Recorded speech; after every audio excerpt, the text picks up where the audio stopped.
தேவனுடைய நாமம் மகிமைப்படும்படி உங்கள் காலை வேளையில் உங்கள் யாவரை வாழ்த்துகிறேன். பிரியமானவர்களே, கர்த்தர் இந்த காலை வேளையிலே நம்மோடு பேசுகிற தீர்க்க தரிசன வார்த்தையிலே இன்றைக்கு நம்மை மறுபடியும் அவர் பலப்படுத்துகிறார்.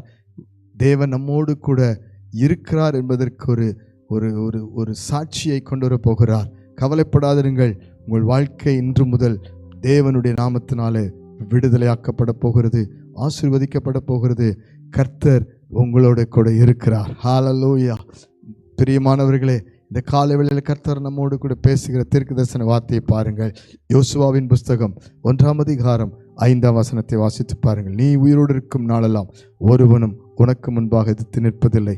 நான் மோசேயோடு இருந்தது போல உன்னோடும் இருப்பேன். நான் உன்னை விட்டு விலகுவதும் இல்லை, உன்னை கை விடுவதும் இல்லை. ஹல்லேலூயா. தேவனுடைய நாமம் மகிமைப்படுவதாக.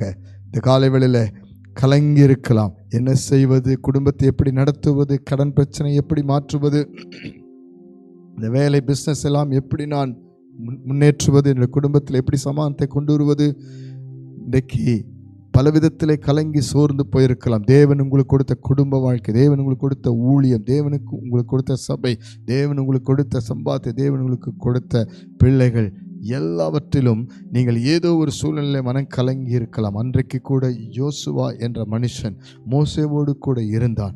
எல்லாவற்றிலும் கர்த்தர் மோசேவோடு இருந்தார். ஆனால் மோசேவின் காலத்துக்கு பிறகு யோசுவாவின் காலம் வந்தது. அவன் தனிப்பட்ட மனிதனாய் கலங்கி பயந்து, இத்தனை ஜனங்கள், கிட்டத்தட்ட 24 லட்சம் ஜனங்களை வழி நடத்த வேண்டும் கானானுக்குள், பயந்து போயிருந்தான், கலங்கி போயிருந்தான். அப்பொழுது கர்த்தர் குறுக்கிட்டு தரிசனமாகி அவனுக்கு வாக்கு பண்ணுகிறார். உங்களை கூட இந்த கால வேளையில சந்திக்கிறார். உங்களுடைய கலக்கத்தின் மத்தியிலே, உங்களுடைய பயத்தின் மத்தியில், உங்கள் வேதனை மத்தியில் குடும்பத்தை எப்படி நடத்துவேன், பிள்ளைகள் காரியத்தை எப்படி நான் நடத்துவேன், பிள்ளைகளுக்கு எப்படி கல்யாணம் பண்ணி வைப்பேன், பிள்ளைகளுக்கு நான் என்ன செய்வேன், என்னென்ன காரியத்தை, வேலை வியாபாரம், என்னென்ன காரியத்தை, நான் தனி மனிதனாக நிற்கிறேன், யாரும் சப்போர்ட் இல்லை, எதுவுமே இல்லை, இப்படி பலவிதமான குழப்பத்தில் இருக்கலாம். அல்லது உங்களுக்கு கொடுத்த ஊழியத்தில் நான் எப்படி ஊழியத்தில் நிற்பேன், இன்னும் எனக்கு இப்படிப்பட்ட சூழ்நிலை இல்லை, இப்படிப்பட்ட சாதகம் இல்லை, இதெல்லாம் நினைச்சு கலங்கி யோசுவா போல நின்று கொண்டிருந்தால் கர்த்தர் சொல்லுகிறார் பாருங்கள், மோசேவோடு இருந்தது போல. ஹல்லேலூயா. தேவன் எப்பொழுதும் கூட இருக்கிறவர்.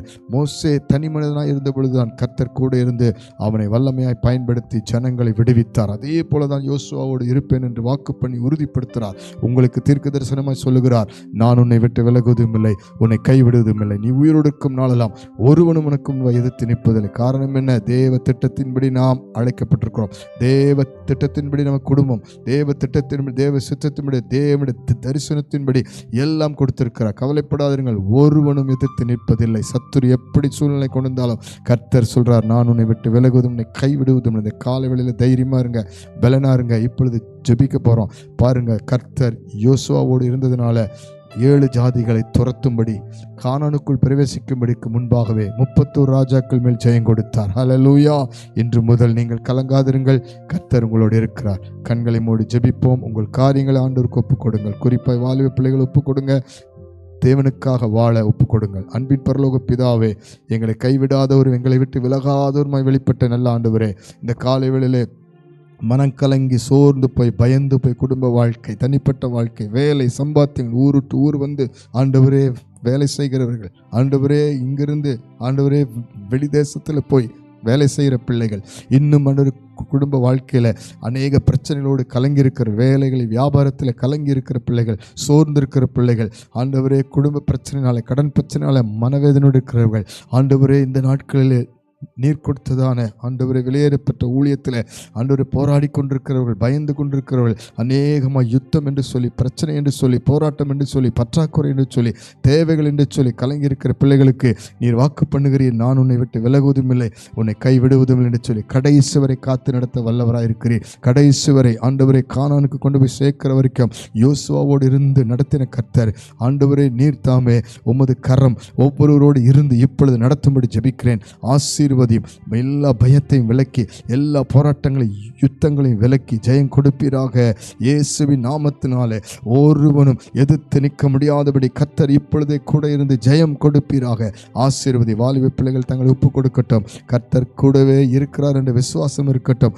ஒவ்வொரு நாளும் கர்த்தருக்காக வாழ, ஜீவிக்க, ஒப்பு கொடுக்க உதவி செய்யும். இந்த நிமிஷத்திலிருந்து ஒவ்வொரு மேலும் அது கரம் அமர்ந்து திடப்படுத்துவதற்காய், தைரியப்படுத்துவதற்காய் நன்றி. செய்து முடிக்க வேண்டியதை செய்து முடிக்க உதவி செய்வதற்காய் நன்றி. பலப்படுத்தி ஆசுவது இயேசுவின் மூலம் ஜெபிக்கிறோம் நல்ல பிதாவே. ஆமேன், ஆமேன், ஆமேன். God bless you. கர்த்தர் உங்களை விட்டு விலகுவதும் இல்லை, உங்களை கைவிடுவதும் இல்லை. கவலைப்படாதீர்கள், கர்த்தர் நம்மோடு இருக்கிறார்.